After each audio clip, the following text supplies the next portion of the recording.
আমরা তো দিনে প্রায় 25,000 বার শ্বাস নিই, তাই না? কিন্তু এর মধ্যে কয়টা শ্বাস নিয়ে আমরা আসলেই ভাবি? আচ্ছা, যদি বলি যে এই সাধারণ শ্বাস নেওয়ার অভ্যাসটাই হতে পারে আমাদের লম্বা আর সুস্থ জীবনের আসল রহস্য? অবাক হচ্ছেন? চলুন আজ শ্বাস-প্রশ্বাসের পেছনের সায়েন্সটা একটু জেনে নেওয়া যাক। ব্যাপারটা একটু ভাবুন। একদিকে একটা বিশাল কচ্ছপ যে কিনা মিনিটে মাত্র 4 বার শ্বাস নেয় আর বেঁচে থাকে 150 বছর। অন্যদিকে একটা ছোট্ট ইঁদুর মিনিটে 100 বারেরও বেশি শ্বাস নেয় আর তার আয়ু মাত্র 1 বছর। এই যে এত বড় একটা পার্থক্য, এটা কি আমাদের কিছু বলতে চাইছে না? তো প্রশ্নটা এখানেই, এটা কি শুধুই একটা কাকতালীয় ব্যাপার, নাকি আমাদের আয়ুটা সত্যিই আমাদের শ্বাসের মধ্যে কোথাও লেখা আছে? চলুন এর পেছনের বিজ্ঞানটা খুঁজে বের করি। এর প্রথম এবং সবচেয়ে জরুরি কারণটা কিন্তু লুকিয়ে আছে আমাদের নার্ভাস সিস্টেম বা স্নায়ুতন্ত্রের মধ্যে। চলুন দেখা যাক কিভাবে ঠিকঠাকভাবে শ্বাস নিলে সেটা আমাদের স্ট্রেসকে সরাসরি কন্ট্রোল করতে পারে। আমাদের শরীরে, মানে আমাদের নার্ভাস সিস্টেমে দুটো সুইচ আছে। একটা হলো ফাইট অর ফ্লাইট, ধরুন কোনো বিপদে পড়লে যেটা অন হয়ে যায়। আর দ্বিতীয়টা হলো রেস্ট অ্যান্ড ডাইজেস্ট, এটা আমাদের শরীরকে শান্ত করে, সারিয়ে তোলে। মজার ব্যাপার হলো, যখনই আমরা ধীরে আর গভীরভাবে শ্বাস নেই, আমরা আসলে এই রেস্ট অ্যান্ড ডাইজেস্ট সুইচটা অন করে দিই। আর এই সিগন্যালটা সারা শরীরে ছড়িয়ে পড়ে, আমাদের শরীরকে রিল্যাক্স করে দেয়। আর যেই না এই রিল্যাক্স মোডটা চালু হয়, সঙ্গে সঙ্গে ম্যাজিকের মতো কাজ শুরু হয়ে যায়।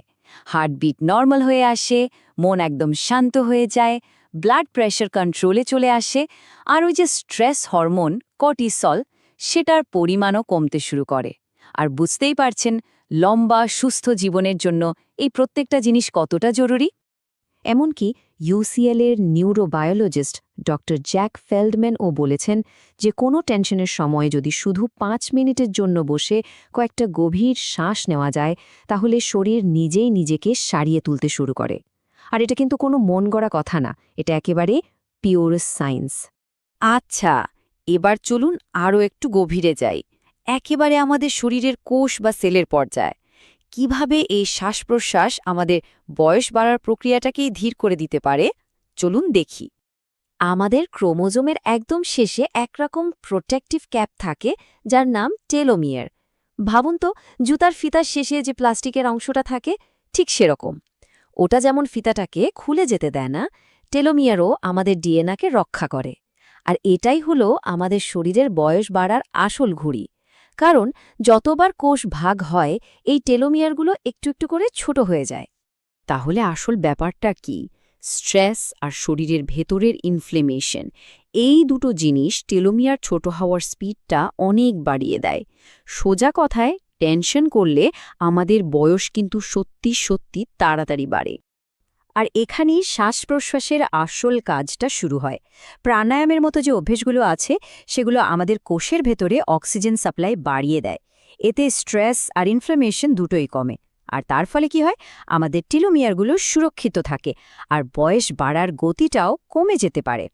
এবার এমন একটা বিষয়ে কথা বলবো যা শুনলে হয়তো একটু অবাকই হতে পারেন, কারণ এই ধারণাটা আমাদের সাধারণ চিন্তার একদম উল্টো।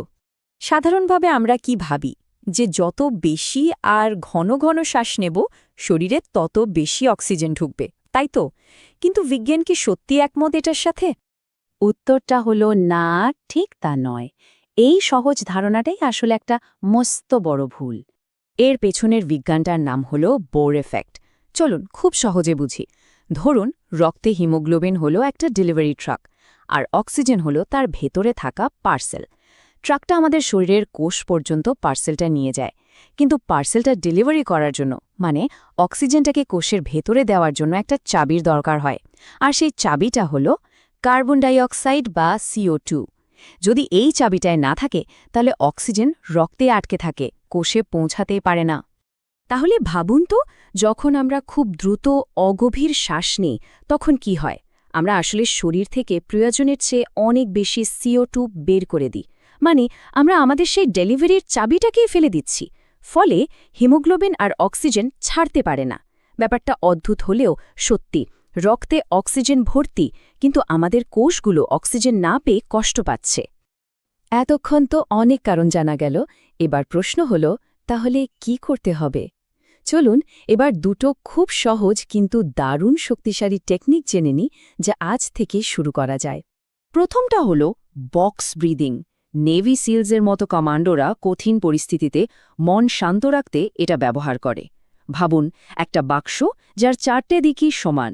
ঠিক সেভাবে নাক দিয়ে 4 সেকেন্ড শ্বাস নিন, 4 সেকেন্ড ধরে রাখুন, মুখ দিয়ে 4 সেকেন্ড ধরে ছাড়ুন আর আবার 4 সেকেন্ড শ্বাস আটকে রাখুন। একদম সহজ। আর দ্বিতীয়টা হলো 4-7-8 ব্রিদিং। এটা রিল্যাক্স করার জন্য বা যাদের ঘুম আসতে সমস্যা হয় তাদের জন্য দারুণ কাজের। নিয়মটা হলো নাক দিয়ে 4 সেকেন্ড শ্বাস নিন, 7 সেকেন্ড ধরে রাখুন আর তারপর মুখ দিয়ে 8 সেকেন্ড ধরে পুরো শ্বাসটা ছেড়ে দিন। এটা মনকে শান্ত করার জন্য অসাধারণ একটা উপায়।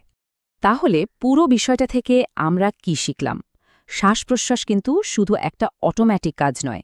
এটা আসলে আমাদের স্বাস্থ্যকে কন্ট্রোল করার জন্য একটা দারুণ শক্তিশালী টুল, যা সবসময় আমাদের সাথেই থাকে। ভাবা যায় আমরা দিনে প্রায় 25,000 বার শ্বাস নিই। তার মানে প্রতিদিন আমাদের হাতে 25,000টা সুযোগ আসে নিজেদের স্বাস্থ্যকে আরও একটু ভালো করার, শুধুমাত্র শ্বাস নেওয়ার পদ্ধতির ওপর একটুখানি মনোযোগ দিয়ে। একবার ভাবুন, আমরা খাবার ছাড়া কয়েকদিন, জল ছাড়া কয়েক ঘন্টা হয়তো বেঁচে থাকতে পারি, কিন্তু শ্বাস ছাড়া মাত্র কয়েক মিনিট। এটাই বুঝিয়ে দেয় শ্বাস আমাদের জীবনের কতটা মৌলিক একটা অংশ। তাহলে শেষ প্রশ্নটা এখানেই।